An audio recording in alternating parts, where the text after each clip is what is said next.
जो लड़के थे, बच्चे थे, उन पे लाठियां भांजी गई, किसी का सिर फूटा हुआ था, किसी का हाथ टूटा हुआ था, नील पड़े हुए थे और जिस तरह से खून बह रहा था, बच्चियों के कट लगे हुए थे डंडों से।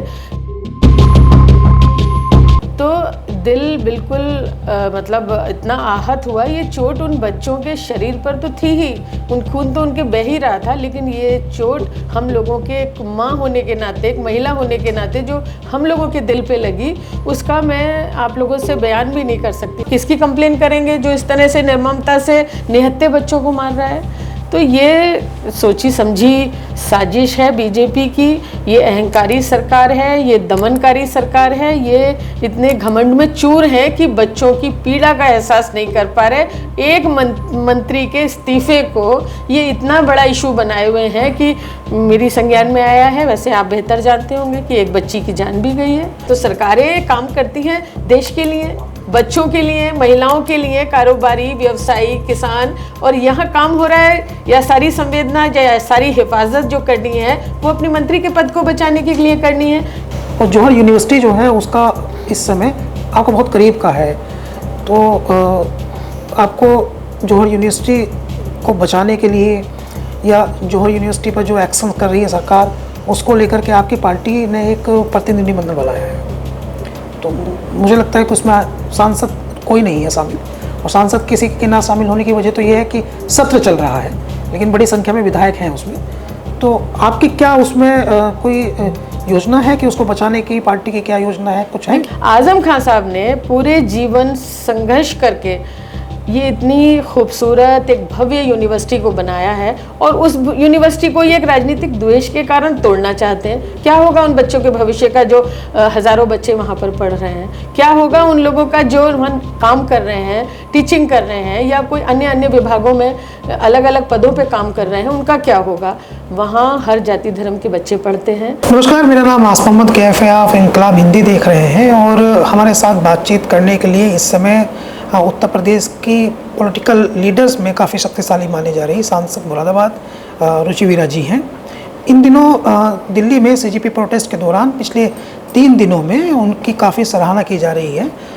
उत्तर प्रदेश के पूर्व मुख्यमंत्री अखिलेश यादव की पत्नी सांसद डिम्पल यादव के साथ साय की तरह दिखी और काफ़ी बहादुरी से, एक्टिविटी से बच्चों के पक्ष में खड़ा होकर के उन्होंने अच्छी तारीफ बटोर ली है। रुचि वीरा जी से हम बात करेंगे कई ऐसे ये सोच पर जो इस समय लाइमलाइट में है और गंभीर है। बहुत धन्यवाद आपका रुचि वीरा जी।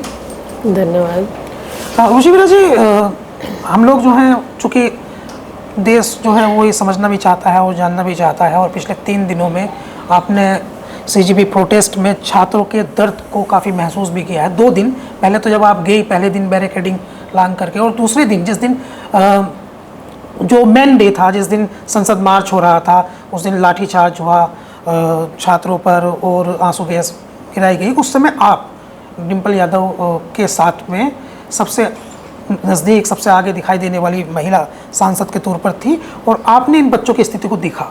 तो हम ये जरूर जानना चाहेंगे कि कैसी स्थिति इन बच्चों की थी, हुआ क्या था, और आपने किस प्रकार से आपके जाने के बाद ही, जिसको पुलिस ब्रूटलिटी कहा जा रहा है, उसमें रोक लगी, बहुत सारे बच्चों को जो है वो हिम्मत मिली। कह सकते हैं कि बहुत सारे बच्चे जो हैं उनकी जान लगभग बच गई पिटने से। तो कुछ बताएंगे क्या हुआ था, हुआ क्या था? देखिए, पहली बात तो ये है कि मैं भी एक माँ हूँ, और बच्चों की जो तकलीफ़ है या जो इतने लंबे वक्त से बच्चे वहाँ पे, युवा जो हैं, छात्र जो मतलब आंदोलन कर रहे थे, और एक शांतिपूर्वक, एक जो अहिंसा का मार्ग है जो हमें महात्मा गांधी जी ने दिखाया है, उस रास्ते पर वो चल रहे थे, अपना सत्याग्रह कर रहे थे। लेकिन जिस तरीके से 20 जुलाई को जब उन्होंने संसद की तरफ आने का अपना एक आह्वान किया कि भाई हमारी बात जब 20 दिन में नहीं सुनी जा रही है, कोई संवाद, कोई सरकार की तरफ से बातचीत नहीं हो रही है, तो उन्होंने संसद की तरफ जब कूच करने का इरादा किया, तो वहाँ पर जो हम लोगों ने देखा, और हमारी जो संरक्षिका हैं, कई बार की सांसद हैं डिम्पल यादव जी, उनके साथ, उनके नेतृत्व में जो हम लोग संसद से और जंतर मंतर की तरफ चले, तो हमने देखा कि जिस तरीके से लड़कियों के बच्चियों के कपड़े फाड़े गए, जो लड़के थे बच्चे थे उन पे लाठियाँ भांजी गई, किसी का सिर फूटा हुआ था, किसी का हाथ टूटा हुआ था, नील पड़े हुए थे और जिस तरह से खून बह रहा था, बच्चियों के कट लगे हुए थे डंडों से, तो दिल बिल्कुल मतलब इतना आहत हुआ। ये चोट उन बच्चों के शरीर पर तो थी ही, खून तो उनके बह ही रहा था, लेकिन ये चोट हम लोगों के एक माँ होने के नाते, एक महिला होने के नाते जो हम लोगों के दिल पे लगी, उसका मैं आप लोगों से बयान भी नहीं कर सकती।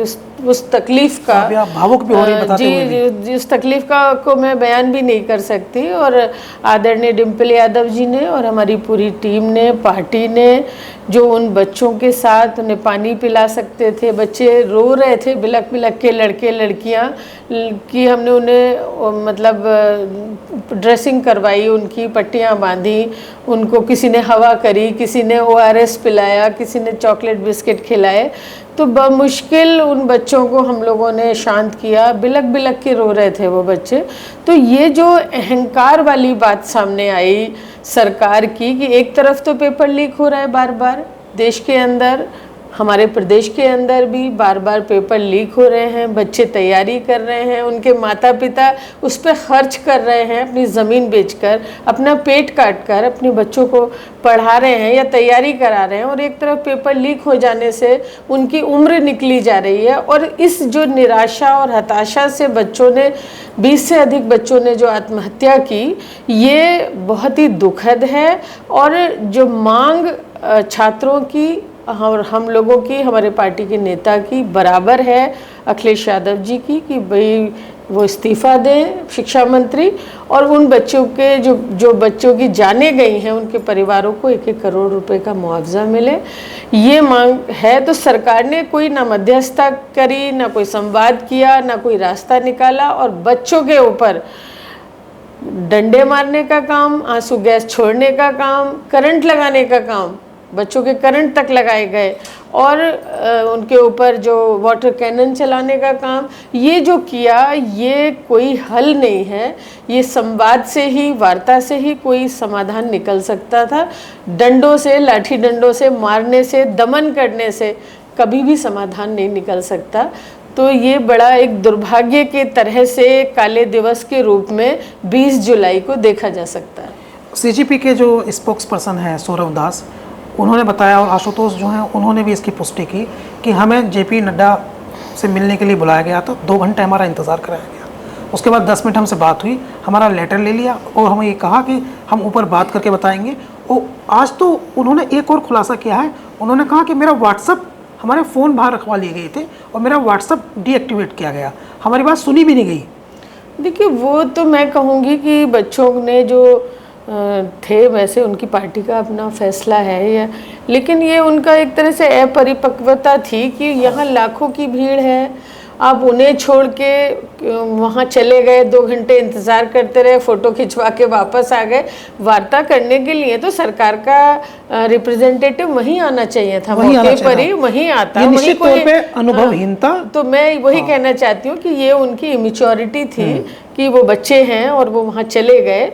जब और आज की तारीख में ये आंदोलन, जो ये आज रूप हमें आज 23 तारीख हो गई है, जो देखने को मिल रहा है, ये आंदोलन एक बहुत बड़ा आंदोलन ले चुका है। ये कोई पार्टी का नहीं है, ये एक जो युवा हैं, जो उनके माता पिता हैं, ये उनके पीड़ा है, ये उनके अंदर का दर्द है, जो आज सड़कों पे दिखाई दे रहा है कि ना कोई उन्हें बुला रहा है, ना आज की तारीख में जो प्रोटेस्ट करने वाले हैं वो कितना अब वहाँ पर हैं नहीं है, लेकिन ये एक जन आंदोलन ले चुका है।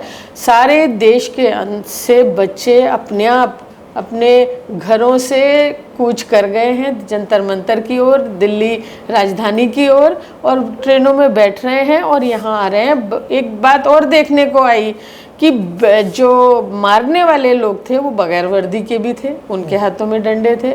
मारने वाले लोगों के जो हमने खुद वहाँ सवाल पूछा, डिम्पल यादव जी ने सवाल पूछा कि भाई आपके बैच कहाँ है, आपकी नेम प्लेट कहाँ है, कुछ कोई पता ही नहीं लग रहा कौन है आप, किसकी कंप्लेन करेंगे जो इस तरह से निर्ममता से निहत्थे बच्चों को मार रहा है। तो ये सोची समझी साजिश है बीजेपी की, ये अहंकारी सरकार है, ये दमनकारी सरकार है, ये इतने घमंड में चूर है कि बच्चों की पीड़ा का एहसास नहीं कर पा रहे। एक मंत्री के इस्तीफे को ये इतना बड़ा इशू बनाए हुए हैं कि मेरी संज्ञान में आया है, वैसे आप बेहतर जानते होंगे कि एक बच्ची की जान भी गई है और ये संख्या ज़्यादा भी हो सकती है, क्योंकि मीडिया कितनी सच्चाई दिखा पाने में सक्षम है इस पे भी मैं कह नहीं सकती हूँ। लेकिन जितने बच्चे दिल से आहत हुए हैं या घायल हुए हैं, जो सैकड़ों की तादाद में बच्चे अस्पतालों में भी हैं, अपने घर भी घायल हो के चले गए हैं, लड़कियों के साथ जिस तरह कपड़े फाड़े गए हैं वो बड़ा शर्म की बात है। एक तरफ बात होती है महिला के सम्मान की, बच्चियों की समानता की, उनके सम्मान की, एक तरफ उनके कपड़े, बच्चियों को टी शर्ट तक हम लोगों ने दी पहनने के लिए, इतनी दुर्दशा उनके कपड़ों की कर दी गई। और बिलक बिलक के जब वो रो रहे थे तो हम लोगों का कलेजा तो हिल गया, कांप गए, हम लोग दुखी हो गए, व्यथित हो गए, लेकिन इस गूंगी बहरी सरकार पे कोई फर्क नहीं पड़ा। पहले जिस दिन मार्च हुआ उससे पहले समाजवादी पार्टी ने की तरफ से डिम्पल जी के साथ जो है आप गई थी जी, सबसे पहले भी आप गई थी, उसके बाद भी आप गई, आप तो लगातार वहाँ जा रही हैं जी। और कई एक्टिविटी में, पॉजिटिव एक्टिविटी में उनके सॉलिडेरिटी दिखाने के लिए, उनके साथ देने के लिए आप अक्सर दिखाई भी दे रही हैं। तो आप समाजवादी पार्टी ने ये तय किया था कि डिम्पल जी जाएंगी, उनके साथ ये जाएंगे, या आपकी खुद की भावनाएं थी, चूँकि संवेदनशील अधिक होती हैं महिलाएं? देखिए, पार्टी की भावना बच्चों के भविष्य को लेकर चिंतित है पार्टी, और मैं ही नहीं, पार्टी के मुखिया भी, और अब डिम्पल यादव जी का तो अपने एक मातृत्व का रूप, एक दया का भाव, एक लीडरशिप, कहाँ उन्हें किसको डांटना है, किसको दुलारना है, ये सारे रूप आपने, एक राजनीतिज्ञ का रूप, एक मतलब माँ का, एक स्त्री का, जो सारे आपने देखने को मिले, या एक रौद्र रूप भी कह सकते हैं कि माँ दुर्गा का रूप, कि जहाँ उन्होंने देखा कि इस तरह से बिना नाम के नेम प्लेट लगे हुए और लोग डंडे बजा रही है, पुलिस शादी वर्दी में डंडे बजा रही है, या उनको करंट मार रहे हैं, या उनके कपड़े फाड़ रहे हैं, तो ये कोई, हाँ, पार्टी का कोई मतलब ऐसा वो नहीं था कि पार्टी का जो व्यू था आज भी और पहले भी, युवाओं के साथ हैं हम लोग, हम बच्चों के साथ हैं, उनके भविष्य की चिंता है हमें। और ये पार्टी की मैं ही नहीं, और हमारी अन्य जो महिला यंग जो एमपीज़ हैं वो भी गए साथ में, और बड़े लोग भी गए, काफ़ी, हम कम से कम कई सारे एमपी गए थे, और हमारी संवेदनशीलता बराबर बच्चों के साथ थी और बच्चों के साथ है। एक इस पूरे एपिसोड में जो खासकर पिछले 3 दिनों में हमने देखा है, वो एक नया सिनेरियो उत्तर प्रदेश की राजनीति में और देश की राजनीति में उत्पन्न हुआ है। समाजवादी पार्टी में जो मेन फेस हैं वो अखिलेश यादव हैं, उनके राष्ट्रीय अध्यक्ष हैं, लेकिन डिम्पल यादव जो उनकी पत्नी है, और बहुत पहले वो सांसद बन गई थी, चौथी बार संभवतः सांसद है, चौथी बार सांसद हैं, मगर मेन रोल में जो उनका इस बार का रोल प्ले है, उसने उन्हें राष्ट्रीय राजनीति में चर्चा के केंद्र में ला दिया। उनका एक युवक का जो घायल होकर बच्चा गिर गया था, उसके बटन खोलना, पंखे के लिए अगर पंखा नहीं मिला तो हाथ से ही एक दूसरी बच्ची के सर पे हाथ रखना, एक तीसरे के जख्म अपने हाथ से साफ करना जी।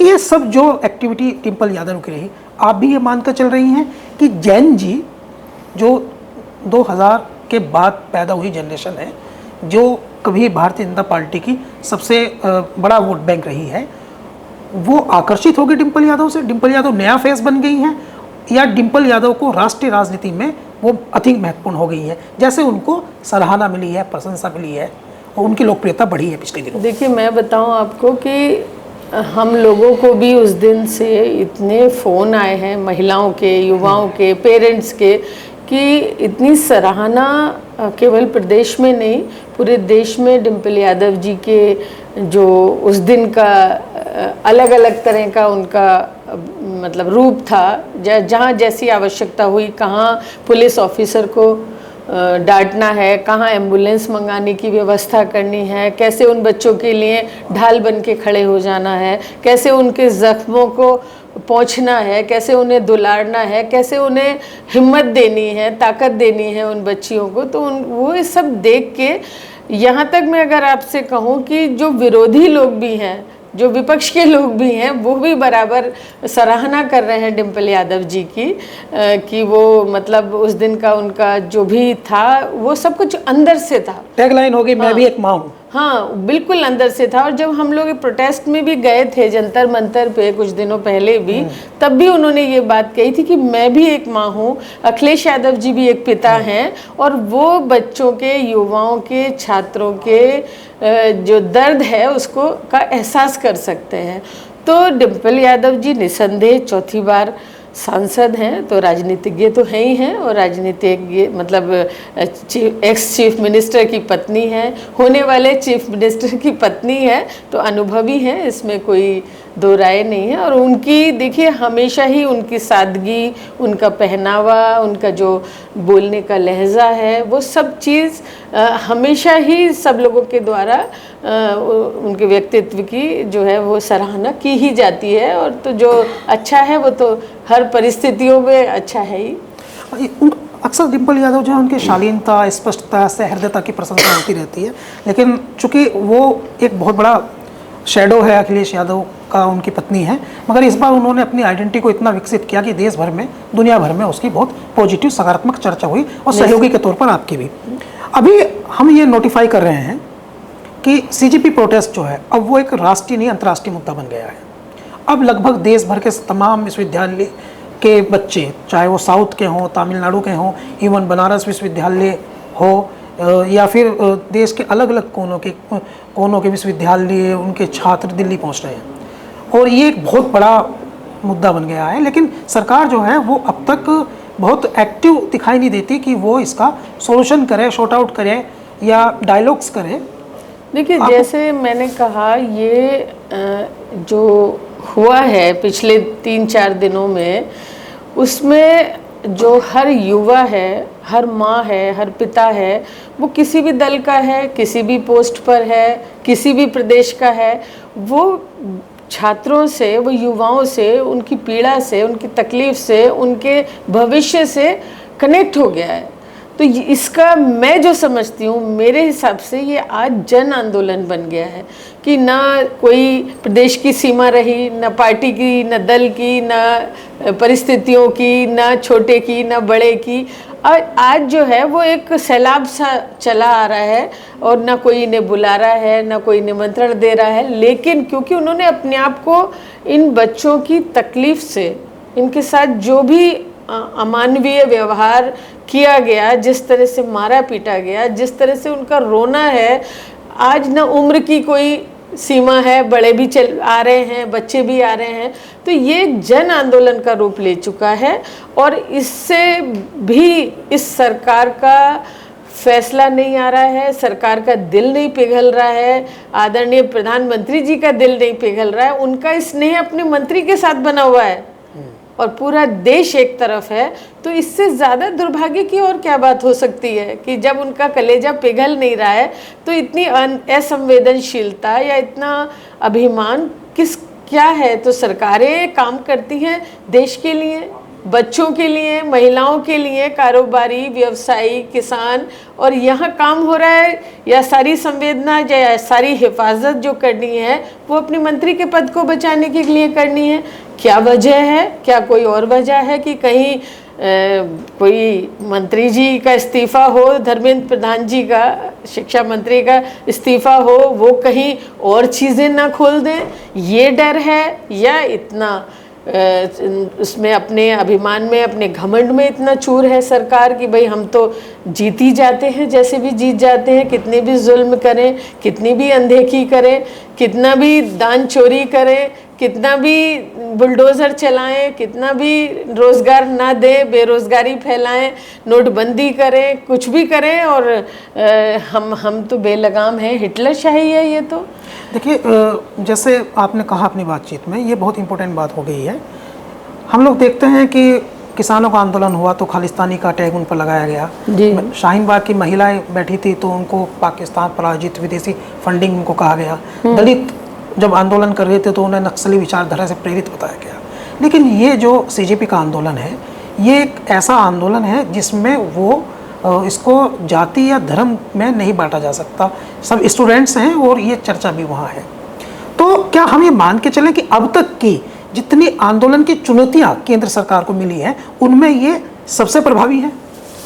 देखिए, एक तो मैं कहना चाहूँगी, उल्लेख करना चाहूँगी, मणिपुर का उल्लेख करना चाहूँगी। मणिपुर जलता रहा, कोई संज्ञान नहीं लिया गया।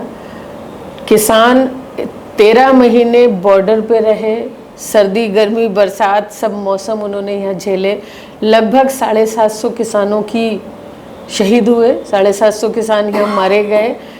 लेकिन ये जैसे आपने बताया अभी कि भाई ये वाला मुद्दा बड़ा है, बड़े मुद्दे वो भी थे, लेकिन ये जो मुद्दा है यहाँ पूरा परिवार इन्वॉल्व है। मतलब बच्चों का भविष्य ही क्या चाहते हैं माता पिता, ये चाहते हैं जो भी हम कर रहे हैं, आप कर रहे हैं, मैं कर रही हूँ और सब लोग कर रहे हैं, वो अपने बच्चों के अच्छे भविष्य को बनाने के लिए कर रहे हैं, उनके भविष्य को सुरक्षित करने के लिए कर रहे हैं। तो हमारा आज युवा की हमारा मेजॉरिटी है हमारे देश में, और हम उन युवाओं की अवहेलना कर रहे हैं। और देखिए, कोई चीज़ें, एक चीज़ टलती है, झेल जाते हैं लोग, दूसरी किसानों का मुद्दा हुआ या मणिपुर का मुद्दा हुआ, झेल गए लोग। लेकिन क्या सारे ही मुद्दे जनता झेलेगी? किसी, ये आज जो मैं देख पा रही हूँ वो आज पूरे देश का युवा, उसका परिवार, उसकी माँ, उसकी बहन, उसके जो और तमाम जो संस्थाओं से जुड़े लोग हैं, जो शिक्षाविद लोग हैं, जो इसका महत्व जानते हैं, वो सब लोग आज जुड़ गए हैं। बहुत बड़ा आंदोलन का रूप ये ले लिया है। अब सरकार को कुछ ना कुछ फैसला लेना चाहिए। इस्तीफा कराना कोई इतनी बड़ी बात नहीं है, यहाँ तक कि सदन में चर्चा नहीं करा रहे। हाँ, ये पॉइंट है जी। कल एक काफ़ी बड़ा घटनाक्रम हुआ। एलओपी राहुल गांधी जो हैं उनको ज़बरदस्ती पुलिस उठा कर ले गई, चूँकि वो धरने बैठ गए थे। और समाजवादी पार्टी जो देश के तीसरे नंबर की सबसे बड़ी राजनीतिक पार्टी के नेता हैं अखिलेश यादव, उनको भी डिटेन किया गया। हालांकि उसके बाद रिएक्शन भी मिला, उत्तर प्रदेश में जगह जगह रिएक्शंस मिला, दिल्ली में भी रिएक्शन मिला, अपनी ताकत भी दिखाई अखिलेश यादव ने खासकर। तो ये बात सुनने की बजाय जो आपने कहा चर्चा कराने वाली बात, कि सदन में चर्चा कराने वाली बात, तो सदन में तो चर्चा हो रही, बात सुनने की बजाय रिएक्शन आया यहाँ भी पावर का।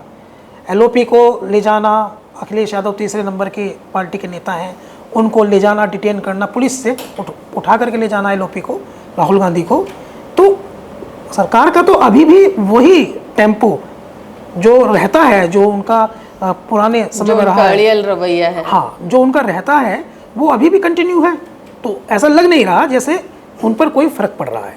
देखिए, आपने भी सोशल मीडिया पे तमाम बच्चों की भी तस्वीरें देखी हैं, रोते बिलखते, घायल, खून बहते हुए, सब चीज़ें आप भी देख रहे हैं, डंडा मारते हुए, किसी का बचाते हुए।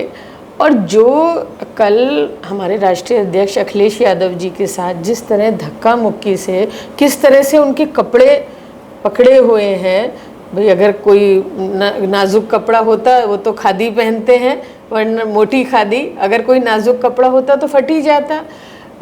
जो एलओपी हैं हमारे लीडर ऑफ अपोजिशन, उनको जिस तरह से पैरों से पकड़ के और किस तरह से ले जाया गया है, एक प्रोटोकॉल होता है। Akhilesh Yadav ji ex chief minister हैं, वो लीडर ऑफ अपोजिशन है, वहाँ पे एक्स चीफ मिनिस्टर और लोग भी थे, वर्तमान चीफ मिनिस्टर भी थे। तो जिस तरह से प्रियंका गांधी जी को जिस तरह से धक्का मुक्की के साथ ले जाया गया है, तो ये क्या है? मतलब ये आज हर देशवासी के दिमाग में एक सवाल है कि ये आखिर है क्या, भाई हो क्या रहा है? किसी का भी सम्मान नहीं है। वो एक आम आदमी की तरह हर एक को एक डंडे से हाँका जा रहा है, एक धक्का मुक्की के साथ उन्हें किस तरह बसों में भर दिया गया, कहाँ ले जा रहे हैं कुछ पता नहीं है। और इस तरह से अगर होगा तो देश जवाब मांगेगा। देश के लोग जवाब मांगेंगे कि भाई क्या क्या अहंकार है। और एक तरफ आपने तस्वीर देखी होंगी कि पूरा आदरणीय प्रधानमंत्री जी, अमित शाह जी और तमाम मंत्री जा रहे हैं, और धर्मेंद्र प्रधान जी, शिक्षा मंत्री जी जा रहे हैं सदन में, सब जो साथ किसी मीटिंग के बाद सब साथ निकले, तो इतना कैजुअल हंसते हुए, और जैसे कुछ उन्हें फर्क ही नहीं पड़ता देश में क्या हो रहा है। ऐसे ही नोटबंदी में हुआ था। नोटबंदी में लोग लाइनों में मर गए, अपनी बच्ची की शादी कराने के लिए पैसे नहीं निकाल सके, अपने बच्चों का इलाज कराने के लिए अपने बूढ़े माता पिता तक को लोगों को लाइनों में लगाना पड़ा कि पैसे निकलवाने हैं लाइन से, अपने ही पैसे। तो ये तो कभी कुछ इन्होंने दर्द दिया है हिंदुस्तान के लोगों को। कोविड में आप लोगों ने देखा क्या व्यवस्था थी इनकी, कोई ऑक्सीजन जैसी बेसिक चीज़ इनके पास नहीं थी। जब एक्चुअल में आया है कोविड, तो उस वक्त इनके पास कोई दवाइयाँ नहीं थी, बेड नहीं थे, डॉक्टर्स की व्यवस्था नहीं थी। तो इस तरह से लोगों कितना इम्तहान लेंगे ये हिंदुस्तान के जनता का, और इतना कैजुअल लेंगे सब चीज़ों को कि अपने आप अपना सब हंसी खुशी जा रहे हैं और सड़कों पे बच्चे पिट रहे हैं। तो इसका जवाब आने वाले वक्त में इस देश का युवा भी मांगेगा, किसान भी लेगा जवाब, और महिलाएं भी लेंगी। और जो है एक तरफ ज़ीरो टॉलरेंस की बात हो रही है, एक तरफ यूनिवर्सिटी डिमोलिश करने की बात हो रही है, और काम बुलडोज़र चला रहे हैं। मतलब है क्या, लोग हैरान हैं। और हमारा शर्म से विदेशों के लोग हमारी सोशल मीडिया पे चीज़ों को देख रहे होंगे, क्या सोचते होंगे कि भाई ये चल क्या रहा है हिंदुस्तान में। तो आप मुरादाबाद की सांसद हैं और पास का ज़िला है रामपुर, और जौहर यूनिवर्सिटी जो है, चूँकि उत्तर प्रदेश पॉलिटिक्स की बात है और आपका जो कार्य क्षेत्र है उत्तर प्रदेश है, सांसद तो आप हैं, चूँकि सांसद जो है वो पूरे देश में प्रभावी होता है, परंतु आपके जो लोकल पॉलिटिक्स है वो उत्तर प्रदेश की पॉलिटिक्स है। और जौहर यूनिवर्सिटी जो है उसका इस समय आपको बहुत करीब का है, तो आपको जौहर यूनिवर्सिटी को बचाने के लिए या जौहर यूनिवर्सिटी पर जो एक्शन कर रही है सरकार, उसको लेकर के आपकी पार्टी ने एक प्रतिनिधिमंडल बनाया है। तो मुझे लगता है कि उसमें सांसद कोई नहीं है शामिल, और सांसद किसी के ना शामिल होने की वजह तो ये है कि सत्र चल रहा है, लेकिन बड़ी संख्या में विधायक हैं उसमें। तो आपकी क्या उसमें कोई योजना है कि उसको बचाने की, पार्टी की क्या योजना है, कुछ है? देखिए, एक तो मैं ये बताना चाहूँगी कि इस सरकार की नेगेटिविटी की पॉलिटिक्स ज़्यादा है, पॉजिटिविटी की नहीं है। कुछ बनाने की बात तो ये लोग करते नहीं, तोड़ने की, बुलडोज़र चलाने की, ध्वस्त करने की बातें करते हैं। पहली बात तो ये है, ये सब चीज़ें राजनीतिक द्वेष से प्रभावित नहीं होनी चाहिए कि भाई ये क्योंकि आज़म खान साहब ने इस यूनिवर्सिटी को बनाया है, एक मुस्लिम नाम जुड़ा है, क्या इसलिए तोड़ना है यूनिवर्सिटी को? या ये शिक्षा के ही पक्ष में नहीं है, भाई पेपर लीक कराते हैं। अभी आप लोगों ने पिछले दिनों सब सर्वे देखा होगा कि 1 लाख विद्यालयों को, छोटे बच्चों के स्कूलों को बंद किया गया है। तो भाई इनका शायद शिक्षा की तरफ रुझान ही नहीं है, ये अंधभक्ति बनाना चाहते हैं, ये अनपढ़ ही रखना चाहते हैं देश के बच्चों को। आज़म खान साहब ने पूरे जीवन संघर्ष करके ये इतनी खूबसूरत एक भव्य यूनिवर्सिटी को बनाया है, और उस यूनिवर्सिटी को ये एक राजनीतिक द्वेष के कारण तोड़ना चाहते हैं। क्या होगा उन बच्चों के भविष्य का जो हज़ारों बच्चे वहाँ पर पढ़ रहे हैं? क्या होगा उन लोगों का जो वहाँ काम कर रहे हैं, टीचिंग कर रहे हैं, या कोई अन्य विभागों में अलग अलग पदों पे काम कर रहे हैं, उनका क्या होगा? वहाँ हर जाति धर्म के बच्चे पढ़ते हैं। वहाँ देश का एक तरह से पैसा लगा है, चाहे वो कुछ किसी ने भी खर्च किया है, कैसे भी वो यूनिवर्सिटी बनी है, संपत्ति तो एक तरह से देश की ही है। वो इतनी करोड़ों में बिल्डिंगें बनी है, इतनी खूबसूरत, इतनी भव्य। आज़म खान साहब का इतना अच्छा बड़ा विजन है कि उन्होंने ऐसी शानदार यूनिवर्सिटी बनाई है। अब उसको डिमोलिश करने की बात, एक बात ये कर नहीं पाएंगे डिमोलिश। हमारी पार्टी, अखिलेश यादव जी, समाजवादी के लोग इसको डिमोलिश नहीं होने देंगे। पहली बात तो ये है कि एक जो नियम है वो ये है कि 2020 से पहले बनी हुई जो भी इमारतें हैं और किसी वजह से उनका नक्शा पास नहीं भी है किसी भी कारण से, तो वो पेनल्टी के साथ 25% जमा होके वो मतलब रजिस्टर हो सकते हैं, न पास हो सकता है उसका नक्शा, रेगुलेट हो सकता है, कंपाउंड हो सकता है। तो तोड़ने का सवाल ही क्या है? और कैसे इतने बच्चों के भविष्य से खेलने दिया जाएगा? हमारे राष्ट्रीय अध्यक्ष जी अभी उन्होंने शायद कल ही जाने वाला है डेलीगेशन विधायकों का, और क्योंकि सत्र चल रहा है तो जाएंगे सभी सांसद अपने अपने हिसाब से जाएंगे, या किसी दिन डेलीगेशन जाएगा किसी वीकेंड। सांसदों का भी डेलीगेशन जा सकता है। हाँ, जब वीकेंड होगा तब डेलीगेशन जा सकता है। अखिलेश यादव जाएंगे? देखिए, ज़रूरत पड़ेगी तो वो भी जाएंगे, रामपुर जाते रहते हैं, कोई ऐसी बात तो है नहीं। आजम खान साहब समाजवादी पार्टी के फाउंडर मेंबर हैं, उन्होंने पार्टी को खून पसीने से सींचा है, उन्होंने यूनिवर्सिटी को अपने मतलब इतनी लगन से, इतने संघर्ष से बनाया है। तो अखिलेश यादव जी बहुत सम्मान करते हैं आदरणीय आजम खान साहब का, तो वो तो जाते ही रहते हैं, तो परिवार की बात है। तो बहरहाल अभी विधायकों का डेलीगेशन जा रहा है और हम सब लोग पार्टी उनके साथ है और यूनिवर्सिटी के साथ है, और ये पूरे देश के लोग भी यूनिवर्सिटी, देश के बच्चों की, देश के लोगों की भी भावना ये है कि इस यूनिवर्सिटी को किसी भी तरह क्षति न पहुंचाई जाए। बहुत धन्यवाद। रुचि वीरा जी सांसद हैं मुरादाबाद की, हमने उनसे बातचीत की और हमारी बातचीत का फोकस एक्चुअली स्टूडेंट और एजुकेशन थी। भविष्य में हम उनसे फिर से उत्तर प्रदेश की राजनीति पे डिटेल में कभी बातचीत करेंगे। नमस्कार।